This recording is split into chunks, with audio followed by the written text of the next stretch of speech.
வணக்கம் மக்களே, எப்படி இருக்கீங்க? நான் சூப்பராக இருக்கேன். நீங்கள் எல்லாம் வேறு லெவலாக இருப்பீங்கன்னு தெரியும். என்னங்க மறுபடியும் கோவா போகலாமா? இல்லை எத்தனை வாட்டியிலே கோவா போகலாமாண்ணா? இல்லைங்க, இந்த வாட்டி கோவா போய்ட்டு ஒரு 2 நாள் ஜாலியாக என்ஜாய் பண்ண போகிறோம். கோவாவில் நம்ம சூப்பராக ரத்னகிரிலாம் சுற்றி பார்த்து முடிச்சாச்சுங்க. நாளை காலையில் 5:30 மணிக்கு ட்ரெயின். நான் ஈவினிங் 5:30 மணிக்கு உங்களுக்கு இன்ட்ரோ எடுத்துக்கிட்டு இருக்கேன். ஏன்டா இவ்வளோ சீக்கிரம் அப்படின்னு கேட்டிங்கன்னா, ஃபர்ஸ்ட் விஷயம் காலையில் எந்திரிக்கிறதுக்கு கொஞ்சம் கஷ்டம். அதாவது சீக்கிரமாக ஏஞ்சி இன்ட்ரோலாம் எடுக்கணும். ரெண்டாவது விஷயம், இந்த ஸ்டேஷனில் உங்களுக்கு சுற்றி காட்ட வேண்டிய நிறையா இருக்குங்க. செம்ம டிஃப்ரெண்ட்டாக இருக்குது இந்த ஸ்டேஷனில் நிறைய விஷயம். ஃபர்ஸ்ட் விஷயம் அதில் என்ன அப்படின்னு பார்த்தீங்கன்னா, இன்றைக்கி நான் தங்கியிருக்க டார்மெண்ட்ரி. இங்கே தங்கியிருக்க டார்மெண்ட்ரி ஒரு நாளைக்கு வெறும் 50 ரூபா தாங்க. அதை பார்த்துட்டு அப்படியே ஸ்டேஷன்லாம் சுற்றி பார்க்கலாம். வியூஸ்லாம் சும்மா அப்படி இருக்குது. So travel with me digitally in this beautiful Goa train ஜேர்னிங்க.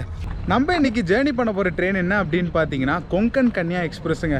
Mumbai சிஎஸ்டிலேருந்து Goa மட்காம் வரைக்கும் போகிற வண்டி. செம்ம ஃபேமஸான வண்டிங்க. இந்த வேர்டு கொங்கன் கன்யா, அதுக்கப்புறம் வந்து மாண்டவி, இந்த 2 எக்ஸ்பிரஸ் வந்து ரொம்ப ரொம்ப ஃபேமஸ் இந்த கொங்கனில்.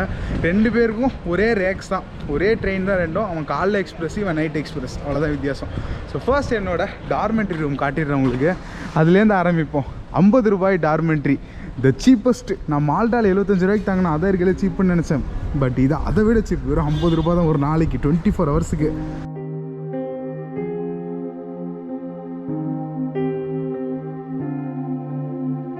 இந்த கொங்கனில் இருக்க எல்லா ரயில்வே ஸ்டேஷன்லேயுமே உங்களுக்கு வந்து சாப்பாட்டுக்கு பஞ்சமே இல்லைங்க. நல்ல பெரிய பெரிய ஹோட்டல் மாதிரியே வச்சுருக்காங்க. எல்லா ஸ்டேஷன்லேயுமே நல்ல சாப்பாடே கிடைக்குது. ஜாலியாக அப்படியே நீங்கள் என்ஜாய் பண்ணிக்கலாம். இங்கே ஆர்பிஎஃபோட இன்ஸ்பெக்டர் ரூமு, அதுக்கு பக்கத்துலேயே நம்மளோட டார்மெண்ட்ரி. வரீங்களா? உள்ளே போகலாம். எங்கிட்ட தான் பூட்டு சாவியே இருக்குது. அதுக்கெல்லாம் பெரிய கதை, அப்புறம் சொல்கிறேன் உங்களுக்கு. உள்ளே வந்தீங்கன்னா உங்களுக்கு 2 பெட்டுங்க. அவ்வளோதான், முடிஞ்சே போச்சு டார்மெண்ட்ரியே. சரி, எல்லாம் நல்லா தானப்பா இருக்குது. ஏதோ வசதி கம்மி அப்படின்னு பார்த்தீங்கன்னா, இங்கே அட்டாச்சு டாய்லெட் கிடையாதாங்க. வெறும் உங்களுக்கு வந்து வெறும் பெட்டு மட்டும்தான். டாய்லெட்ஸ் வந்து உங்களுக்கு அவுட்டரில் இருக்குது, காமன் டாய்லெட்ஸ் தான். பட் நீங்கள் கொங்கன் ரயில்வேஸ் பற்றி ஒன்று தெரிஞ்சுக்கணும். இது வந்து உங்களுக்கு ரயில்வேஸ் கிடையாதுங்க. கொங்கன் ரயில்வேஸ்ன்றது தனி கார்பரேஷன், கொங்கன் ரயில்வே கார்பரேஷன் அப்படின்னு சொல்லிட்டு. செம்ம க்ளீனாக ஸ்டேஷன் மெயின்டெனன்ஸு, டாய்லெட் எல்லாமே அப்படி இருக்குது. நீங்கள் மெட்ரோலாம் போனால் எப்படி இருக்கும், ஏர்போர்ட்லாம் எப்படி இருக்கும், அந்த லெவலுக்கு மெயின்டெனன்ஸ் இருக்குங்க. ஸோ நீங்கள் கவலையே படாமல் ஜாலியாக தங்கலாம். இதுக்கு நான் கேரண்டி. இந்த கொங்கன் ஃபுல்லாகவே 750 கிலோமீட்டருக்கும் ஸ்டேஷன் மெயின்டெனன்ஸ் எல்லாமே வேறு லெவல் டாப் நாச்சாக இருக்குது.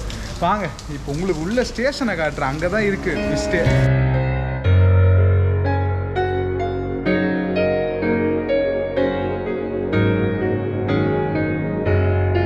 சவுண்டு ரொம்ப அதிகமாக இருக்குங்க ஸ்டேஷனில். அதனால் கொஞ்சம் சவுண்டை மட்டும் பொறுத்துக்கோங்க. ஃபர்ஸ்ட் விஷயம், இந்த ஸ்டேஷனில் ஹைலைட்டாக என்ன சொல்கிறேன் அப்படின்னு பார்த்தீங்கன்னா, ஸ்டேஷன் வந்து ட்ராக் கொஞ்சம் டவுனில் இருக்குங்க, ஸ்டேஷன் கொஞ்சம் மேலே இருக்குது. பேசஞ்சர்ஸ்லாம் ஏறி வர கஷ்டப்படுவாங்க அப்படின்னு சொல்லிட்டு இவங்க எஸ்கலேட்டர் வைக்காமல் ட்ராவல் லெட்டர் வச்சுருக்காங்க. நான் எந்த ஒரு ரயில்வே ஸ்டேஷனுமே ட்ராவல் லெட்டர் இது வரைக்கும் பார்த்ததே இல்லை. ட்ராவல் லெட்டரில் யார் வேணாலும் பயப்படாமல் ஜாலியாக ஏறி வரலாம். எங்கள் அம்மாலாம் எஸ்கலேட்டர் ஏரில் பயப்படுவாங்க. உங்கள் வீட்டில் யாராவது ஏவர பயப்படுவாங்களான்னு சொல்லிட்டு கீழே கமெண்ட்டில் சொல்லுங்கள். ட்ராவல் லெட்டர்னா என்ன அப்படின்னு பார்த்தீங்கன்னா, நார்மலாக உங்களுக்கு ஒரு தர மாதிரி தாங்க இருக்கும். ஜஸ்ட்டு அப்படியே அதில் மேலே ஏறி நீங்கள் நின்னா போதும், வேறு எதுவுமே நீங்கள் பண்ண தேவையில்லை. அப்படியே வந்து அதுவே உங்களை மேலே கூப்பிட்டு போவோங்க. நல்லா இருக்குல்ல? இதே உங்களுக்கு எஸ்கலேட்டராக இருந்தால் கால்லாம் தூக்கி வச்சா யாருக்கா பயப்படுவாங்க, பெரியவங்க, அதுக்கப்புறம் குழந்தைங்கலாம். பட் இதில் உங்களுக்கு எந்த ஒரு இஷ்யூவுமே இல்லாமல் ஜாலியாக அப்படியே நீங்கள் ஏறி போயிடலாம்.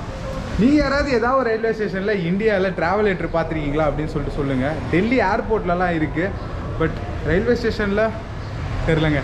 பக்கமும் வந்து மலைங்க, அப்படியே பச்சை பசேன்னு ஒரு அழகான ஒரு ரயில்வே ஸ்டேஷன். மெயினாக அந்த சிக்னல் ஏரியா இருக்குது பாருங்கள், அதெல்லாம் தாண்டின அப்புறம் வியூஸ்லாம் சும்மா டாப் டக்கராக இருக்குது. இந்த ஸ்டேஷனுக்கு முன்னாடியோ பின்னாடியோ ஏதோ ஒரு பிரிட்ஜ் வருமாங்க. இன்ஸ்டாகிராமில் ஒரு ஃபாலோவர் தான் திடீர்னு எனக்கு மெசேஜ் பண்ணார். அது போய் பாருங்கள் ப்ரோ, செம்மையாக இருக்கும் அப்படின்னு சொல்லிட்டு. பன்வேல் சேத்து அப்படின்னு சொல்லிட்டு ஒரு பிரிட்ஜாங்க அது. ஆகா, மழை பெய்யுதா? இல்லைங்க, தூர்ற மாதிரி தான் இருக்குது. அந்த பன்வேல் சேத்து தான் இந்த ஏரியாவிலே பயங்கர ஃபேமஸான பிரிட்ஜா. ஏகப்பட்ட பிரிட்ஜு கொங்கன் ரயில்வேஸில் இருக்குது. பட் இந்த பிரிட்ஜை தான் ஸ்பெஷல் அப்படின்றாங்க. வழுக்குது. Be careful with monsoon season. இருங்க, நான் இறங்கிட்டு போய் பேசுகிறேன். ஜஸ்ட் இப்போ தாங்க ஒரு ஆள்கிட்ட விசாரிச்சு, அந்த பன்வேல் சேத்து இங்கேருந்து வந்து ட்ராக்கில் ஒரு 4 to 5 கிலோமீட்டர்ஸ் நடந்து போகிற மாதிரி இருக்குமா. பட் இப்போ மழை பேஞ்சிக்கிட்டே இருக்கிறதுனால பயங்கர ரிஸ்க்கு, வழுக்கி விட்டுரும். செம்ம ஹைட்டான ஒரு பிரிட்ஜாக அது. அதோட ஃபோட்டோ உங்களுக்கு ஆட் பண்ணுறேன். செம்ம அழகாக இருக்குது பார்க்குறதுக்கே. சே, முன்னாடியே தெரிஞ்சிருந்தால் கண்டிப்பாக போயிருக்கலாங்க. இன்ஸ்டாகிராமில் சொல்கிறவங்க நான் ஊரில் வந்து இறங்கணுன்னே சொல்லுங்கப்பா, கிளம்பமோ சொல்லாதீங்க சரியா? அடுத்ததாக வந்தால் கன்ஃபார்மாக இதை பார்க்கலாம். நீங்கள் யாராவது ரத்னகிரி வந்தீங்கன்னா அந்த பன்வேல் சேத்து பாருங்கள்.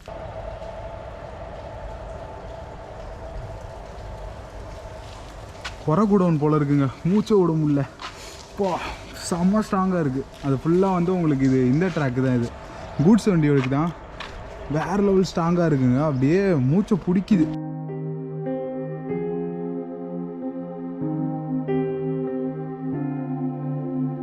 ஒரு சின்ன வருத்தமான ஒரு விஷயம் என்ன அப்படின்னு பார்த்தீங்கன்னால, நம்ம இன்றைக்கி பண்ண போகிற, அதாவது நாளை காலைல பண்ண போகிற இந்த ட்ரெயின் ஜேர்னி தாங்க இந்த ட்ரிப்போட கொங்கனில் லாஸ்ட் ட்ரெயின் ஜேர்னி. அதுக்கப்புறம் நம்ம வேறு ரூட் எடுத்து தான் போகிறோம். கொங்கன் உண்மையிலே எனக்கு பயங்கர க்ளோஸ் டு மை ஹார்ட் ஆகிடுச்சுங்க. அடித்து சொல்கிறேன், இனிமேட்டு எல்லா மான்சூன்லேயும் ஒரு கொங்கன் ட்ரெயின் ஜேர்னியாவது இருக்கும். அந்த அளவுக்கு எனக்கு பிடிச்சி போச்சு. நீங்களும் இவ்வளோ தூரம் பார்த்துருப்பீங்க. கொங்கன் எப்படி இருந்தது சொல்லுங்கள் கமெண்ட்டில். வேறு லெவல் அழகுங்க சத்தியமாக கொங்கனை. அந்த கொங்கன் ரயில்வேஸ் பற்றி நான் கோவா அந்த ட்ரெயினில் சொல்லியிருப்போம் உங்களுக்கு. அதை பார்க்கலாம், திரும்ப பார்த்துருங்க. எவ்வளோ கஷ்டப்பட்டு எவ்வளோ பேரோட உழைப்பு இந்த கொங்கன் ரயில்வேஸ் பில்ட் பண்ணுறதுல இருந்திருக்கு அப்படின்னு சொல்லிட்டு. ஒரு ரயில்வே ஸ்டேஷனை சுற்றி ஒரு ஹில் ஸ்டேஷனாக இருக்கா, இல்லைனா ஹில் ஸ்டேஷன் மேலே தான் ரயில்வே ஸ்டேஷனே இருக்கா அப்படின்னு சொல்லிட்டு ஒரு சின்ன கன்ஃபியூஷனுங்க. அந்த பக்கம் பார்த்தீங்கன்னா இந்த பூனே செக்ஷனோட ஹீரோ நிற்கிறாப்புல. உங்கள்கிட்ட நிறைய பேர்ட்ட சொல்லிக்கிட்டு இருக்கேன் நான், இந்த ஏரியாவில் எலக்ட்ரிக் லைன்ஸ்லாம் ஃபுல்லி ஆப்ரேஷனில் தான் இருக்குது. எலக்ட்ரிக் லோக்கோ வச்சு ஆப்ரேட் பண்ணிக்கிட்டு தான் இருக்காங்க.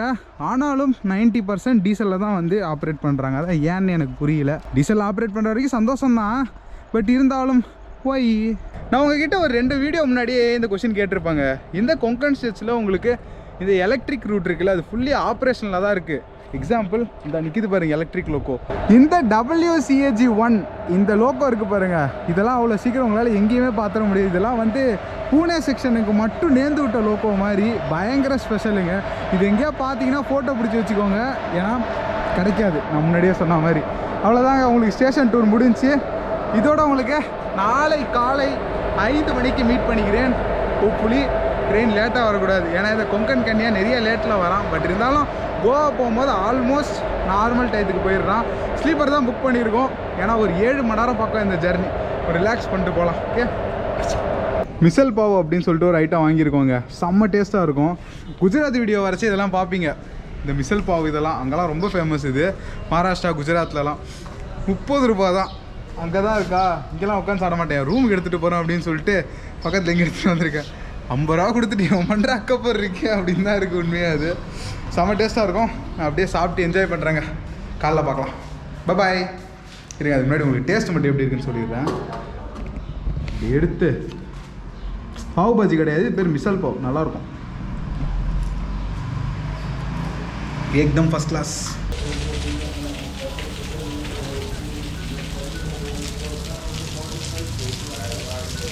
குட் மார்னிங் மக்களே. இப்போ தான் ஒரு பெரிய மழை அப்படியே அடித்து ஓஞ்சி கிடக்குங்க.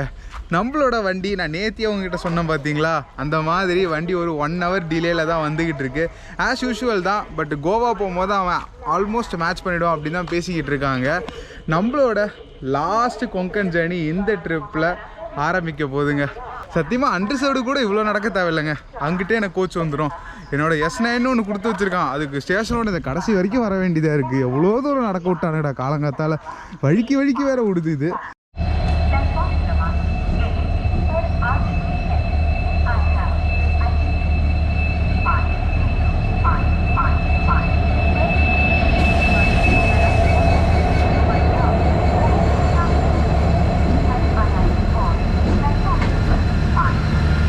சீரியஸ்லி இவ்வளோ கூட்டமா அன்ரிசர்வ்டில்? நல்ல வேலைங்க நீங்கள் நம்ம அன்ரிசர்வ்டில் வரல. ஆக்சுவலாக நான் முந்தா நேற்று இங்கே வந்தேன் ஒரு ட்ரெயினில், ஆளே இல்லைங்க. நான் படுத்துக்கிட்டு வந்தேன். வேணா அந்த ஃபோட்டோ அட்டாச் பண்ணுறேன். இன்ஸ்டாகிராமில் ஃபாலோ பண்ணியிருந்தீங்கன்னா உங்களுக்கு தெரிஞ்சிருக்கும். 10 பேர் இருந்திருப்போம், அவ்வளோதான் அன்ரிசர்வ்டு கோச் ஃபுல்லாகவே. இதில் பார்த்தா இவ்வளோ கூட்டமாக இருக்குது. இங்கே கெஸ்ஸே பண்ண முடியாது போல் எதுவுமே. வாங்க நம்ம அப்படியே ஏறுவோம். இந்த ஸ்டேஷன் ஒரு சின்ன பிரச்சனை என்னன்னால, அந்த ஸ்டார்டிங்கில் மட்டும்தான் உங்களுக்கு ஷெட் இருக்குது. அதுக்கப்புறம் எங்கேயுமே ஷெட்டு கிடையாது. இந்த மாதிரி மழை கொட்டுற டயத்தில் இப்படி ஷெட் இல்லைன்னா எப்படிங்க ட்ரெயின் ஏறுவாங்க எல்லாரும்? நம்ம கண்டென்ட் தெய்வம் டிக்கெட்லெஸ் குரூப்ஸ் உள்ளே பூண்டாங்க. அதான் இவ்வளோ மோசமாக இருக்குது ட்ரெயின். நானும் யோசிச்சு பார்த்தேன், என்னடா 3 நாள் அந்த ரோட்டில் போயிட்டுருக்கோம், இவ்வளோ மோசமாக ஒரு வண்டி கூட பார்க்கலையே அப்படின்னு பார்த்தேன். நம்ம ஆளுங்க தான் உள்ளே ஃபுல்லாக நம்ம சீட்டை பூரா ஆக்கிரமிப்பு பண்ணியிருக்காங்க. இங்கே கேட்டால் யூ ஹேவ் அ டிக்கெட் அப்படின்னு கேட்குறான் என்கிட்ட. அவங்ககிட்ட டிக்கெட் இல்லையாம். சரி ஏதோ ஒன்று விடுங்க, நம்மளுக்கு கண்டென்ட் கொடுக்க தெய்வங்கள், அவங்கள குறை சொல்லக்கூடாது. வண்டி ஒன்று எடுக்கலாங்க. இது வரைக்கும் வந்து 1 hour 25 minutes டிலேயில் இருக்குது வண்டி. பார்ப்போம் எப்போ கிளம்பி எப்போ போகுது அப்படின்னு சொல்லிட்டு. ஃபைனலாக நம்ம வண்டி கிளம்பிடுச்சுங்க. 10111 கொங்கன் கன்யா எக்ஸ்பிரஸ், மும்பை சிஎஸ்எம்டி அப்படின்வாங்க, சத்ரபதி சிவாஜி மகாராஜ் டெர்மினஸ். அங்கேருந்து கரெக்டாக 11:05 நைட் எடுத்து 12:10 கோவா மட்காவை போய் சேரும். அதான் இந்த வண்டியோட மொத்த ஜர்னி. நம்ம லாஸ்ட்டாக வந்த வண்டிக்கு மட்காவிலேருந்து இங்கே ரத்னகிரி வரைக்கும் ஒரு ஸ்டாப் கூட கிடையாதுங்க. பட் இவனுக்கு வந்து கிட்டத்தட்ட எவ்வளோ 8-9 ஸ்டாப்போ. ஸோ ஏகப்பட்டது இருக்குது. ஜாலியாக அப்படியே என்ஜாய் பண்ணிட்டு போயினே இருக்க வேண்டியதான். லாஸ்ட் ஸ்டிச் ஆஃப் இந்த கொங்கனை. இவங்க கூட எப்படி வீடியோ எடுக்க போகிறோம் தான் தெரில. குறுக்கில் நெருக்கிலே பூந்துக்கிட்டே இருக்காங்கப்பா. இதுக்காக தான் ரிசர்வ் பண்ணுறோம். ஆனால் சரியாக கரெக்டாக ஒரு குரூப் உள்ளே பூந்துடும். ஆரம்பிக்கலாங்களா?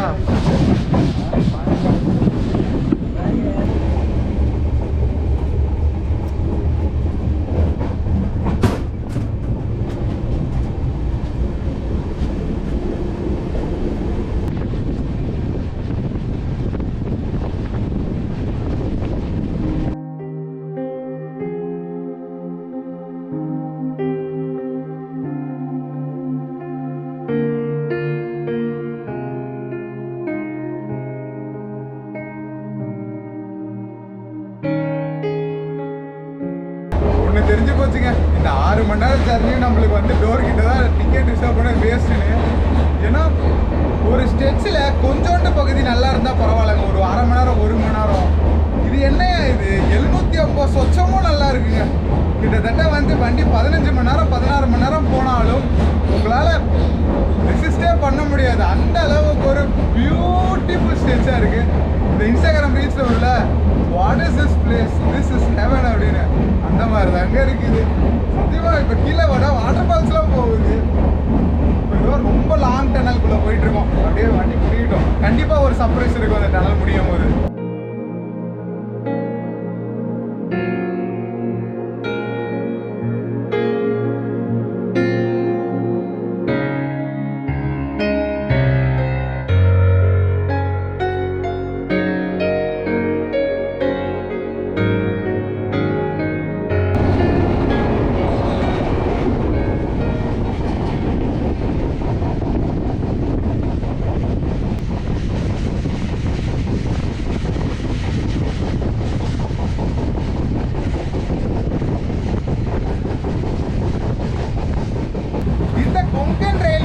லாங்கஸ்ட் டனல் வந்து கர்புரி டனலுங்க.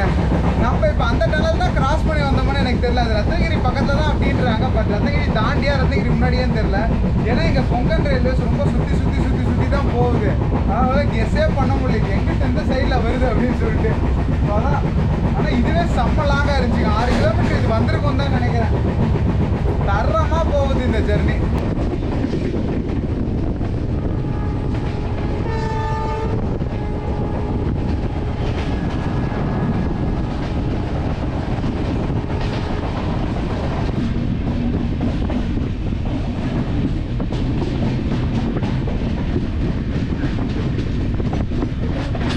வில்லாவடி அப்படின்னு சொல்லிட்டு ஒரு ஸ்டேஷன் வந்திருக்கோங்க. கடந்த 50 கிலோமீட்டர் நான் ஸ்டாப் ரன்னு. ஒரு செம்ம சீனிக்கான ரூட்டில் 15 நிமிஷம் கவர் பண்ணிவிட்டோம். ஒன்றும் 1 hour 10 minutes டிலே மட்டும் தான் பாக்கி இருக்குது. எல்லாத்தையும் கவர் பண்ணிடல. எக்கச்சக்க ஸ்லாக் டைம் இருக்குது. அப்படியே பின்னாடி மட்டும் கொஞ்சம் பாருங்களேன் எப்படி இருக்குன்னு சொல்லிட்டு லொக்கேஷனு. ஆத்தாடி ஆத்தா அப்படின்னு தான் இருக்குல்ல. இங்கே கொங்கனில் அப்படியே உங்களுக்கு பறந்து போகுதுங்க ட்ரெயின். லிட்ரலாக சொல்லணுன்னா ஒரு மலையிலேருந்து இன்னொரு மலை அப்படியே பிரிட்ஜை போட்டு போகிறது, அப்படியே மலைக்குள்ளே போகிறது அப்படிதான். இதனாலேயே உங்களுக்கு பை ரோடும் பை கொங்கன் ரயில்வேஸ்க்கும் மினிமம் ஒரு 50-100 கிலோமீட்டர் டிஸ்டன்ஸ் வரும் எந்த இடம் எடுத்திங்கனாலுமே நீங்கள். அதனால் முடிஞ்ச அளவுக்கு இந்த ரூட்டில் ட்ரெயின்லேயே ட்ராவல் பண்ணுங்கள். இந்த மகாராஷ்டிரா, கர்நாடகா, கேரளா இந்த 3த்துலேயும் ட்ரெயினில் ட்ராவல் பண்ணிங்கன்னா டிஸ்டன்ஸ் செம்ம கம்மியாக இருக்கும். இந்த கொங்கன் ரயில்வே ஸ்டேஷனில் ஒரு சின்ன பிரச்சனை வருவாங்க உங்களுக்கு. என்ன அப்படின்னா ஊர்லேருந்து கொஞ்சம் தள்ளி தான் இருக்கும். ஏன்னா நம்ம இங்கே ஃபுல்லாக ஃப்ளைஓவர் சர்வீஸ் தான் போயிட்டுருக்கோமா. அதனால் ஊர்லேருந்து எல்லா ஸ்டேஷனுமே கொஞ்சம் தள்ளி தாங்க இருக்குது. நம்ம இவ்வளோ நேரம் வந்தது எல்லாமே பார்த்துட்டோம். இங்கே பாருங்கள், ஒரு டனல்லேருந்து வெளில வந்தோம் ரயில்வே ஸ்டேஷன் முடிஞ்சோடனே மறுபடியும் அடுத்த டனலுக்குள்ளே போயிடுவோம். ஸோ இப்படி தான் போயிட்டுருக்குமே இங்கே எல்லா ஜேர்னியுமே. ஏதோ ட்ரெயினுக்காக பாசிங்க வெயிட் பண்ணுறோம். நம்ம வந்த அப்புறம் நம்ம எடுத்துகிட்டு போயிட்டே இருக்க வேண்டியதான்.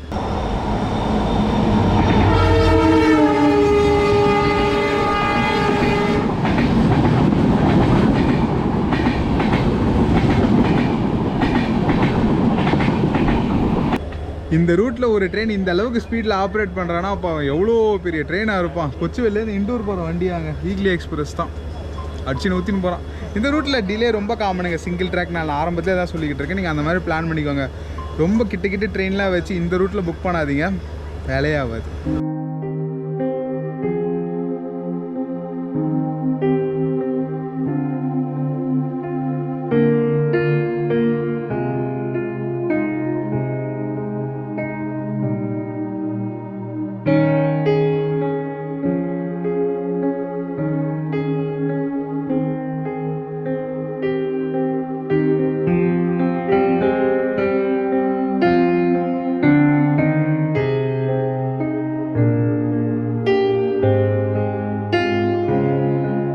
ராஜாப்பூர் ரோடு அப்படின்னு சொல்லிட்டு ஒரு ஸ்டேஷன் வந்துட்டோங்க. ஸ்டேஷன் எங்கெல்லாம் கேட்கக்கூடாது, இதுதான் அழகானது. இந்த உங்கள் கூரை போட்டு வச்சுருக்காங்க பார்த்தீங்களா? ஸோ இதனால் இதுதான் ஸ்டேஷன். இப்போ இன்னும் ஒரு சம மேட்ரு அப்படின்னு பார்த்தீங்கன்னா, இந்த கொங்கன் ரூட்டில் நம்மளுக்கு ஃபஸ்ட்டு வீடியோவில் சொல்லியிருப்பேன், இங்கே ஸ்டேஷன்லலாம் சாப்பாடுக்கெல்லாம் பெருசாக யாருமே இருக்க மாட்டாங்க அப்படின்னு சொல்லிட்டு. உங்களுக்கு ஒரு வழியே கிடையாது. நீங்கள் வந்து எவ்வளோ காசாக இருந்தாலும் பேண்ட்ரி தான் கொடுத்து வாங்கணும்.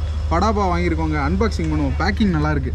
35 ருபீஸ், 2 ரூபா 30 ரூபா தான் விற்கணும். 35 ரூபா விற்கிறாங்க. ஓகே தான், பாப்பாம்மா என்ன இருக்குது அப்படின்னு சொல்லிட்டு.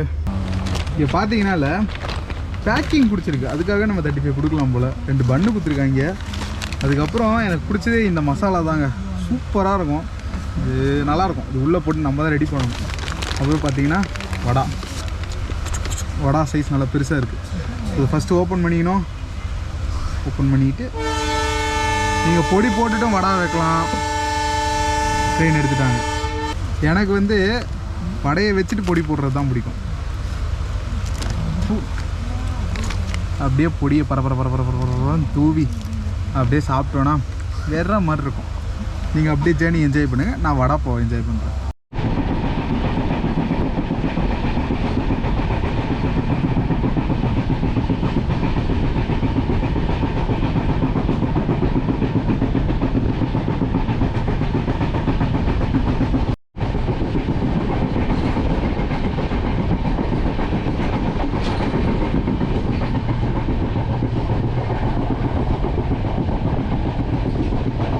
இப்போ நம்ம வைபவாடி ரோடு அப்படின்னு சொல்லிட்டு ஒரு ஸ்டேஷன் வந்திருக்கோங்க. இந்த கொங்கன் ஸ்டேட்ஸில் ரோடு அப்படின்னு ஒரு ஸ்டேஷன் பக்கத்தில் போட்டாங்கன்னா அதுக்கு என்ன அர்த்தம்னா, யூஸ்வலாகவே எல்லா ஸ்டேஷனும் ஊர்லேருந்து ரொம்ப தள்ளி தான் இருக்கும். இது மாதிரி ரோடுன்னு போட்டாங்கன்னா ரொம்ப தள்ளி இருக்குன்னு அர்த்தம். நம்ம கோகர்ணா ரோடெலாம் ஞாபகம் இருக்கும் அவங்களுக்கு, 10 கிலோமீட்டர் தள்ளி இருக்குங்க ஊர்லேருந்து. ஸோ அந்த மாதிரி தான் அழகாக அப்படியே மழையை பெஞ்சிக்கிட்டு சூப்பரான ஒரு ஜர்னி போயிட்டுருக்கு. எந்த விதமான கிராசிங்கும் இல்லைனா வண்டி அப்படியே நகர்ந்து போயிட்டே இருக்கும். இவங்க வேறு கேமரா பார்த்து எக்ஸைட் ஆகிடுறாங்க. ஏறுவோமா?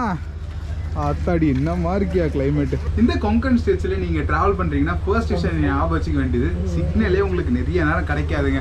அப்படியே கிடைச்சாலும் 1 பாயிண்ட் 2 பாயிண்ட் அந்த நேரம் தான் இருக்கும். மெயினாக ஸ்டேஷனில் வந்து வண்டி நின்னால் மட்டும்தான் உங்களுக்கு வந்து சிக்னல் கிடைக்கும். பிஎஸ்என்எல் இருந்தால் கால்ஸ் பேசிக்கலாம். பட் இன்டர்நெட்டு, அதுக்கப்புறம் இந்த ஸ்டோரி, இதெல்லாம் ரொம்ப கஷ்டமான விஷயம் இந்த கொங்கன் ஸ்டேட்ஸில். அதுக்கு ஒரு ஞாபகம் வச்சுக்கோங்க.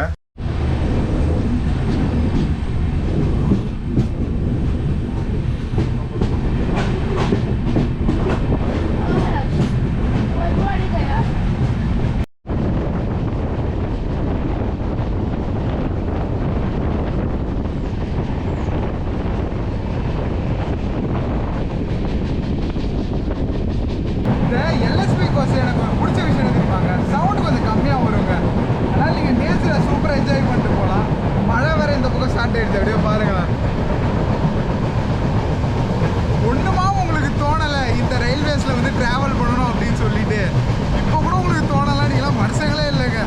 இன்னும் ஒரு அழகுங்க. எப்பா, நம்ம 10,000 ஊட்டி மலை ரயிலில் போகிற ஒரு அனுபவம் இங்கே கிடைக்குது. அந்த அளவுக்கு சூப்பராக இருக்குன்னா பார்த்துக்கோங்க.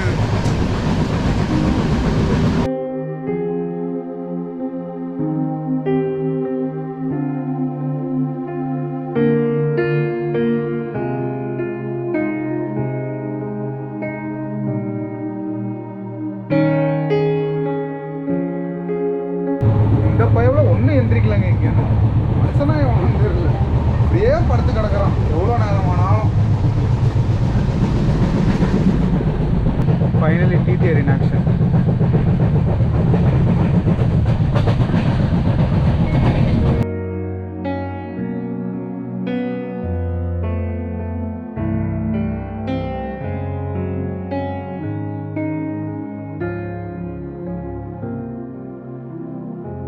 ஒன்றுக்கு 2 வாத்தி ரைடுங்க. இப்போ பாருங்க ட்ரெயின் எப்படி இருக்குன்னு பூரா பேர் இறக்கி விட்டாச்சு. அதாவது அடுத்தது வந்து நம்மளோட ஜென்ரல் கோச்சுக்கு அமுச்சு விட்டாங்க. நம்ம சதர்ன் ரயில்வேஸ் மாதிரி தான் இங்கே கொங்கன், அதுக்கப்புறம் இந்த சென்ட்ரல் ரயில்வேஸ் இருக்கும். ரொம்பவே சூப்பராக இருக்கும். ட்ரெயினும் நல்லா நீட்டாக இருக்கும். இந்த மாதிரி டிடிஆர் ரவுண்ட்ஸும் நிறையா வந்துக்கிட்டு இருப்பாங்க. காலையில் எதிர்பார்த்தா பட் லேட்டாக தான் வந்திருக்காங்க. வந்த வரைக்கும் நல்லது. நம்மளுக்கு இடம்லாம் ஃப்ரீ ஆகி இப்போ சூப்பராக இருக்குது. அப்படியே பாருங்கள், இதான் ரிசர்வ்டு கோச் மாதிரி இருந்துச்சு. முன்னாடி எப்படி இருந்து உங்களுக்கே தெரியும்.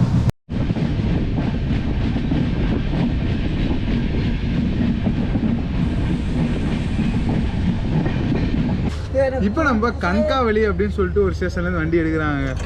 இங்கே தான் இருக்கையிலே நல்லா பெருசாக இருக்க மாதிரி இருக்குது. இவ்வளோ நேரம் பார்த்ததெல்லாம் குட்டி குட்டி ஸ்டேஷனாக இருந்துச்சு. பட் இந்த கண்கால் நல்லா பெருசாகவே இருக்குது. நான் இடமே விட போகிறது இல்லை உனக்கு. வா, ட்ரெயின் ஏறி 10 நிமிஷம் வரைக்கும் கீழே நிற்கிறது. நான் எதுக்கு உனக்கு இடம் விடணும்? இந்த மாதிரி தாங்க அவன் பண்ணால் போயிட்டுருக்கான். அந்த 2 பசங்க இப்போ காமிச்சன்ல வேறு லெவலு. அவங்க இப்போ தான் வந்து ராஜஸ்தான் அவங்க முதல் தடவை கோவாவுக்கு போகிறாங்களா, எங்கிட்ட கேட்டுக்கிட்டு இருக்காங்க எங்கெங்கே போகலாம் அப்படின்னு சொல்லிட்டு. நான் சொன்னேன் ஃபேமஸான பீச் அழகாக இருக்காது, அழகாக இருக்க பீச் ஃபேமஸாக இருக்காது அப்படின்னு. அதனால் நீ வந்து ஃபேமஸான பீச்சு கேட்காது, அழகான பீச்சுக்கு நான் சொல்கிறேன் அப்படின்னு சொல்லிட்டு சப்போரா சைடு போக சொல்லியிருக்கேன். வேகட்டார் சப்போரெல்லாம் நல்லாயிருக்கும். இந்த பாகெல்லாம் மொக்கங்க, வெறும் வைப் பண்ண தான் அது, அழகு இருக்காது.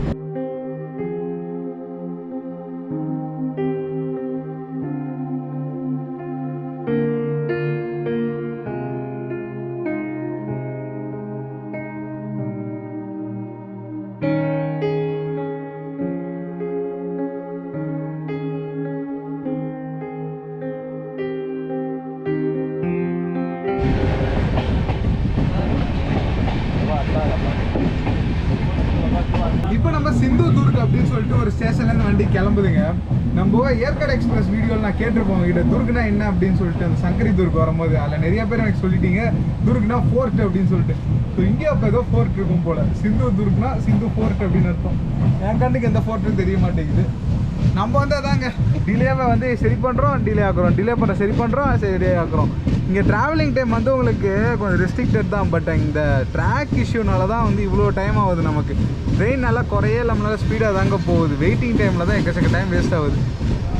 அப்படியே போவோம். இன்னும் கொஞ்சம் நேரத்தில் நம்ம கோவா என்ட்ரி ஆகிடுவோம். இப்போ ஆல்மோஸ்ட் பார்டருக்கு வந்தாச்சு மகாராஷ்டிரா.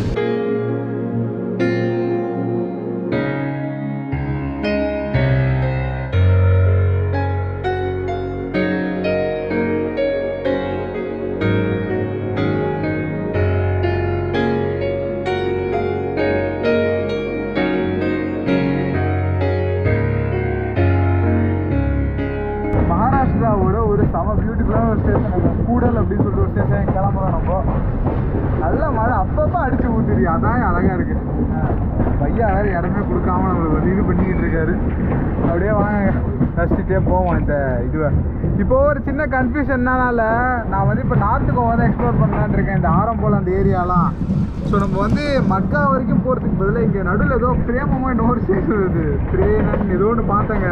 அங்கேயே குதிச்சுட்டு அங்கேயே ஆரம்போல் 15 கிலோமீட்டர் தானா பிளானிங் கோயிங் ஆன். ஒன்று 50 கிலோமீட்டர் நம்ம கோவாக்குள்ளே என்ட்ரி ஆகிறோம். பார்ப்போம் என்ன நடக்குதுன்னு.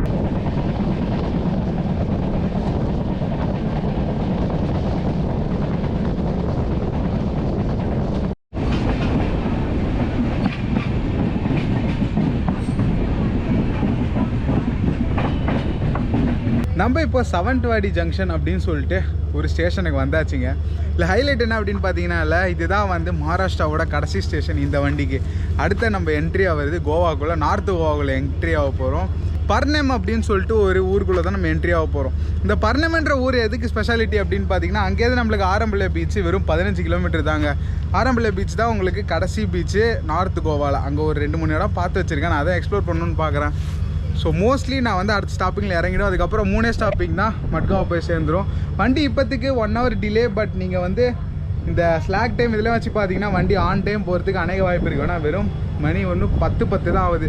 ஒன்று நம்மளுக்கு மட்காவுக்கே டிஸ்டன்ஸ் எவ்வளோ தெரியுமா இருக்குது? வெறும் 75 கிலோமீட்டர் தாங்க. ஸோ அசால்ட்டாக வண்டி போயிடும். ஸோ வண்டி டிலேலாம் போக வாய்ப்பு இல்லை. நம்ம இன்னும் 19 கிலோமீட்டரில் குதிச்சிடலாமான்னு பார்ப்போம். ஓகே, இப்போ வண்டி எதிர்க்க ஒரு கிராசிங் வருது, அதை பார்த்துட்டு ஏற வேண்டி தான். ஏண்டா கூட்ஸுக்கால எக்ஸ்பிரஸ் நிப்பாட்டுறீங்களேடா.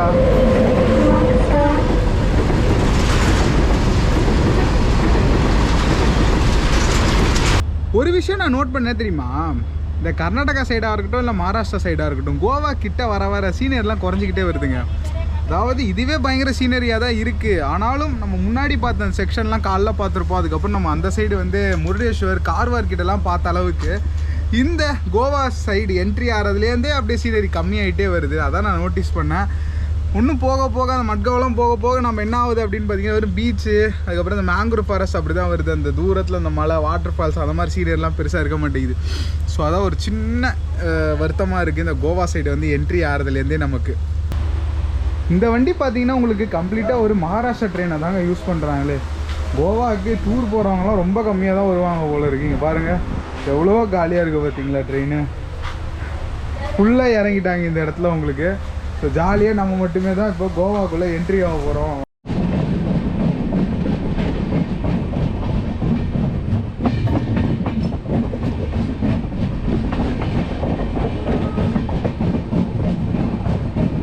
அடுத்த தரையில் காலை வச்சா கோவாக்குள்ளே தான் காலை வைப்போம் அப்படின்னு நம்ம நினச்சா இந்த வண்டிக்கு அன்செட்யூல்டு ஹால்ட்டு போட்டே கொள்றாங்க.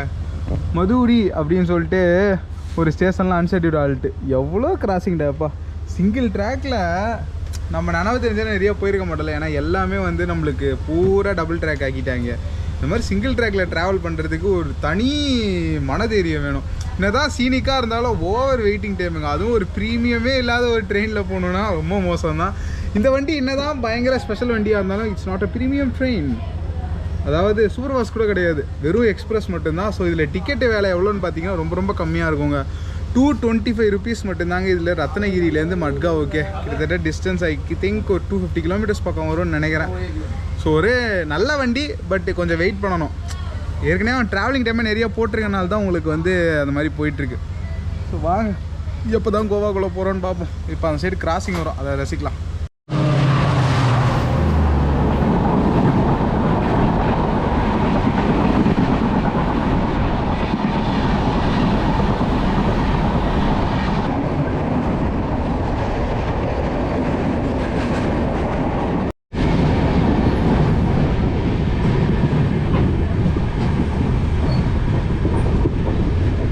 गोवा फर्स्ट स्टेशन है. Goa first station. वो मडूरे फर्स्ट स्टेशन. साउथवाड़ी क्रॉस की गोवा शो. கூகுளை நம்பி நார்த் கோவா போகிறதுக்காக பேர்னம் அப்படின்னு சொல்லிட்டு ஒரு ஸ்டேஷன்லேயே குதிச்சாச்சுங்க. தெரில என்ன நடக்க போகுது. நீங்கள் இந்த காட்டை பார்த்தா வெளில போக வழி இருக்குமான்னு கூட தெரியல. வச்சு அடுத்த வீடியோவில் உங்களுக்கு அதை அப்டேட் பண்ணுறேன். ஃப்ரண்ட்டில் போயிட்டு இன்ஜின் 2 ஃபோட்டோ எடுத்துகிட்டு எங்கேயா நம்ம கிளம்பலாம். நல்லா இருக்குங்க ஆனால் லொக்கேஷனே. இங்கே மறுபடியும் இன்னொரு கிராசிங் போல். நம்மளால் வழி விட்டு நிற்கிறதுக்கு தான் பூரா டைம் வேஸ்ட் ஆகுது. ட்ராவலிங்லாம் அந்த ஆளாக நல்லா பிச்சு எடுக்கிறாப்புல ஸ்பீடு. ஆனால் என்ன நல்லா பெரிய மனசுக்காரரு, வழி விட்டு போயிட்டுருக்காரு எல்லாருக்கும்.